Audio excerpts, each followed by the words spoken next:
The big freeze is just around the corner, and it's looking to be our biggest big freeze that we've ever had, and we're so thankful for the amazing generosity the Australian public continues to provide. We've got amazing sliders to be going down, so the action is all ready to go.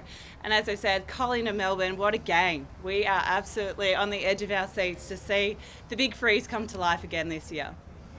It's an exciting time to be involved with it as well, and you've done an amazing job. And to Neil, we're going to get a photo inside with Neil. Hopefully he's going to turn up today. Absolutely. We want to honour the day with a great performance as well. So thanks for all your involvement, what you do for everybody else, and bring on the game. Bring it on. What's the build-up been like this week? It must be an amazing week to see Neil and everyone. Well, for us, we're so excited about this week. For us, this is grand final week for Fight MND, and it's our opportunity to show everyone out there who's battling against the beast that there's an army supporting them. And that's what that moment at the MCG for us. When we look around the ground and see all of these blue beanies, I'm just sort of so inspired by that. And I know that Dad gets the energy. He's up and about. He's coming down to chat with the players. He does it in a different format now because MND taken his voice, but it won't take his spirit. Apparently he's had some great messages from Melbourne yesterday, including you look at Collingwood. Can you just tell us a bit about what he's passed on to the players? Yeah, so it's a different way for him to communicate. So he can't talk, so he's got an eye gaze machine. So he's had a bit of fun with that, actually. I'm fascinated how that works. Yeah. So he makes sure this is the head coach. He has to stay the head coach. So he's found a way to communicate to everyone. For him, it's about a positive response. He's been dealt a tough hand, but there's so many people out there that are facing adversity, and he's taken on an attitude that he's going to fight back. He's empowered. He's going to make an impact. And for me, waking up and listening to his stories and the way that he's taken on this fight inspires me to try and do what I can do. And there's so many people out there in Australia who are doing the same thing, whether it's donating by a beanie or doing an ice bucket challenge. They're all participating in this fight. A big night tonight for the Victorian Sport Awards. How special is that for the family to see Neil recognised in that way? It's really special. So what an honour. Again, Dad's quite, at the end of the day, he jokes and laughs, but he's quite a humble person. So to have this recognition, it's not just about what he's done on the sporting field, but it's also a recognition of sport is such a powerful platform. Back in 2015, we wanted to talk about MND, and we thought let's leverage off the amazing AFL, and seeing how it's grown and what we've been able to invest. That sporting platform's given us that, and now to get this appreciation back to Neil, it's a really special moment for our family. Well done, Peg. Great job. Has he already been in? No. Very short. Yeah, he's coming. He's coming a little bit later, so you've always got to hold the seat a little bit to see what he's gonna, what jokes are gonna come out. How much money has it raised, from the 90s? Yeah, so we've invested nearly $70 million into fighting the beast, and year one we were hoping to raise $250,000, and I actually remember this day after the first big freeze, Dad said we're going to raise $40 million over 4 years, which we all thought was absolutely mad. We didn't think that was possible, but it shows what we've got to do to fight back against the beast. We've really made an impact over the last couple of years. We haven't found that answer, but this is going to accelerate that journey, and we need to stay with it until we've been able to close the doors. Great, how special is it for Collingwood to be part of this again, and you, second year in now, to see what it's all about again? Yeah, it's an incredible day to be part of. To see the incredible work off the field being done, and this disease is affecting so many people. It's unfortunately for our family, it's got to be closer to home as well. So to put on the beanie and then go out and perform on the day and see all the other things, the slide and everything, raising money to a great cause. We're very, very grateful to be part of it. What do you make of the tribunal verdict for Jordan Bigot last night? Is that fair? Well, the rules are the rules. I said that for Geordie to be remorseful, that's the character he is. He didn't mean to have any ill harm for the young fella, and like I said after the game, we was hoping our attention goes to young Hewitt, and hopefully he's fine. I don't think there's any winners in this. I think the headlines were a little bit like there's a win for someone. We don't look at it that way. Unfortunately, there's a player going to miss through concussion, and then there's obviously one of our best players is going to be out through suspension. Were you disappointed by West Coast handling of it? Did you see their social media posts? No, I didn't, and I don't get caught up in that.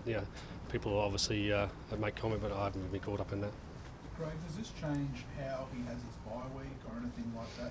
Now he's going to miss a chunk of games? Yeah, we're just working through that because a period of time off.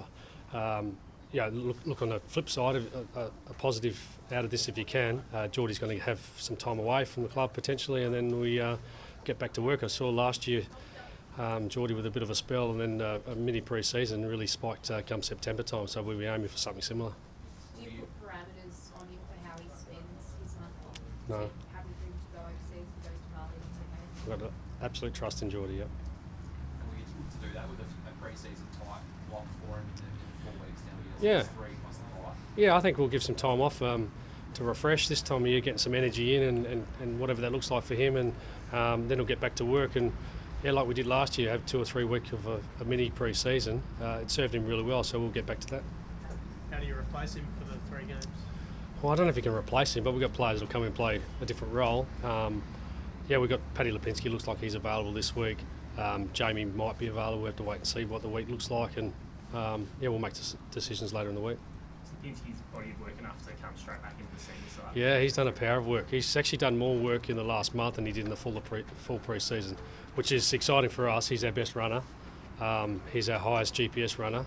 So when some in the game are starting to get tired looking for a bye, this kid's going to come in and hopefully without putting too much pressure on him, he's going to be running a lot, which is a great strength of his, and it's certainly a strength of ours when he plays. A lot of people have probably looked at the performances you were saying and gone, where does he fit? But you sort of have to make room for him. Oh, he's in our best 22. He's so important the way he transitions and connects. I thought he was the best kick inside 50 we had. So when he goes down pre-season, there's a cost of that, and I've been excited to get him back. When you handle coming up against Brody Grundy, do you put the best Ted Lasso on and get in touch or anything? I won't make contact with him, but I've always wanted the best for Brody. That'll never waver. Obviously tough decisions are needed to be made to what we think is the best for the future of our footy club. But on a personal level, I'm wrapped that he's playing well, and again, just want the best for him. By all reports, he's still mates with a lot of the guys here, including Mason Cox. How will Mason handle that? I'm not sure. I might have to ask Mason later in the week, but he's a very good player, Brody, and he's important to clearances, and the clearance is going to be important to the game. So we'll have to just, like we do every week, look at what we can exploit and manage. Are we a chance to see Stay or Howe this week? Yeah. I think Dan's definitely available, and Howie's probably a few more weeks away. Have you guys had a virus go through to go? He's obviously been ill and brain pain as well. Yeah, I think we've had a bit of virus. I think it might be this time of year, and I got it last week, and it's just going through the place. But we're very, very strict on your ability to come in with anything, so it doesn't get like last year. We had nearly the whole club got it for a 3-week period. So we're pretty strict on our protocols right now. Is there anything you can do, like splitting meetings or taking them outside, or it's a bit cold, but do you want to change anything, like COVID areas, sort of, because it's been around for 4 or 5 weeks now? I think it's just the natural course of what's happening in society, and we just got to be diligent. We go over to Perth and you catch things on the planes. You can't stop everything, but we just make the protocols. If you've got anything, you're not coming in the walls. Hence why I was away last week. Bo McRae, is there any chance he'll get up this week? Where do you sort of see his week unfolding? I think he's going to be touch and go. I think we're lucky he got a 9-day break. He's off crutches, he's walking around, he's in the gym, he's doing some stuff, but he's going to be a race against the clock. And Will Elliott? No, he looks fine. Will looks like he'll probably train most of the week, and he's more likely to be available than not. What have you made of the D's so far this season? Yeah, look, they've typical Demon team that's really hard to play against. Bloody good. That's what they're looking for. Yeah, let's just ask you that question. I think we know what we're in for. It's going to be a real hard contested game, and we're going to have to fight for every contest. Sorry? Yeah, I think so. I think Goody speaks his word, doesn't he? He said he's definitely going to play, so I trust his word. Craig, is this going to be one of your toughest weeks for selection you've had this season with so many players who look like they're good to go? Potentially.